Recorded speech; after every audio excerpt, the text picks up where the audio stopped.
Dan, Great thank you so you. much. You too. For those who don't know what you get up to, do you mind giving us a brief overview?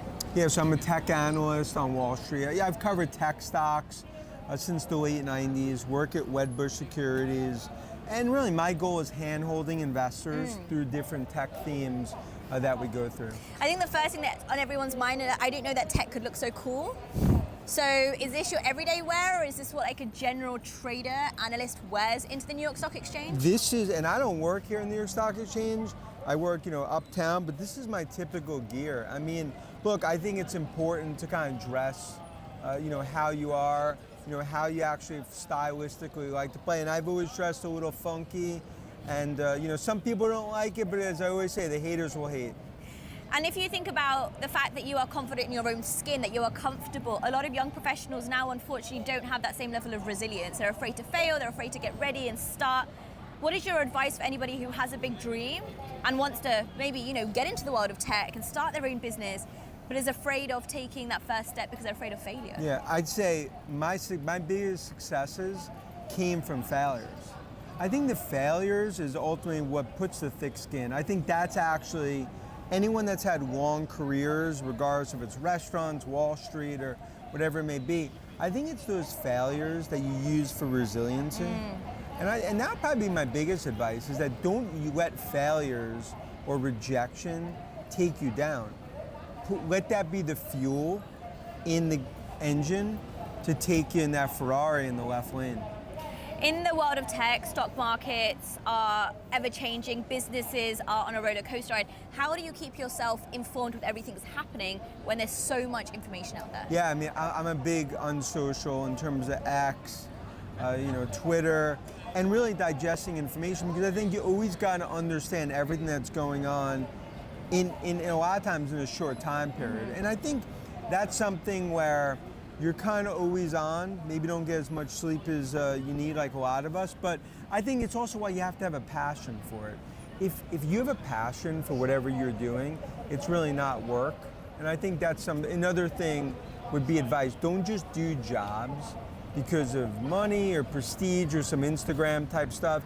Do it because you like to do it. I think that's great advice.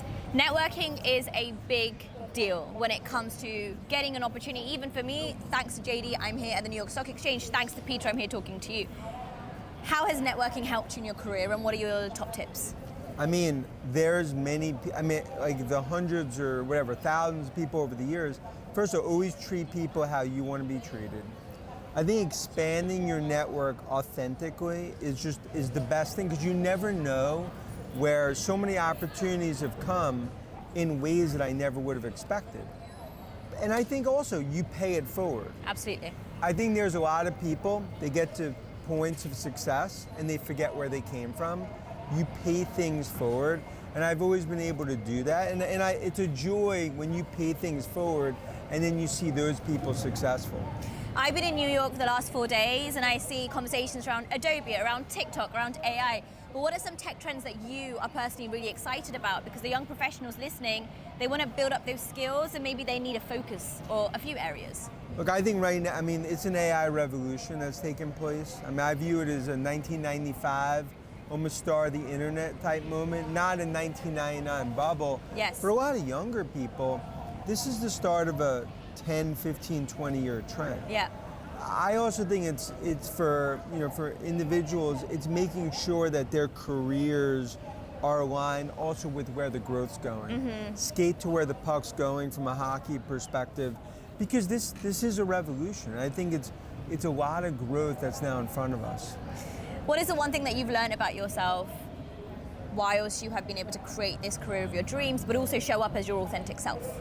I think it's be comfortable in your own skin. As I always said, the haters are going to hate. If you're always afraid of what people think about you, you'll live in a shell and be eating ice cream at 10 o'clock on a Friday night watching Netflix. So the point is, I think it's just be comfortable in your own skin, your own style. And I think also, and that's something that also, I think it shows your presence, that you don't care what others think. What was your first ever job that you had when you entered this space of finance, investment, tech, business? Yeah, coming out of school, I did corporate finance at HBO, cable network, and that was something where I think like anything, you always start low end of the totem pole, and it's just working hard, trying to kind of build that career. And I think also, if a car has 5 gears, many people, they go at 3rd gear, Yes. expecting things. But for the elite ones, it's that 5th gear. I think it's going to, but also it's always treating people with respect, not in a sharp elbow culture, because I think when you have the respect of your colleagues, that's something that's so important. Given that we're in New York City, it's my first time actually in the city, in the New York Stock Exchange, in the financial district. What is the one thing that people who are visiting New York should be seeing or should be doing or should be eating? Well, I mean, like when it comes to eating, I mean, it starts with pizza. I think best pizza in the world. Now, obviously, Chicago would get offended. New Haven up in Connecticut, best pizza in the world, best bagels in the world, and especially like when you're downtown. Look, you could go a few blocks away and you're in a totally different neighborhood and environment. At the end of the day, if someone like myself travel all around the world, I love so many places I go, but there's nothing better than NYC. Well, I love that for us. So network yourself to success. Don't be afraid to be your authentic self. Learn from people who are smarter than you. Ask for help. And when you are in New York, have the pizza. Well, Dan, thank you so much. Thank you. Great to meet you.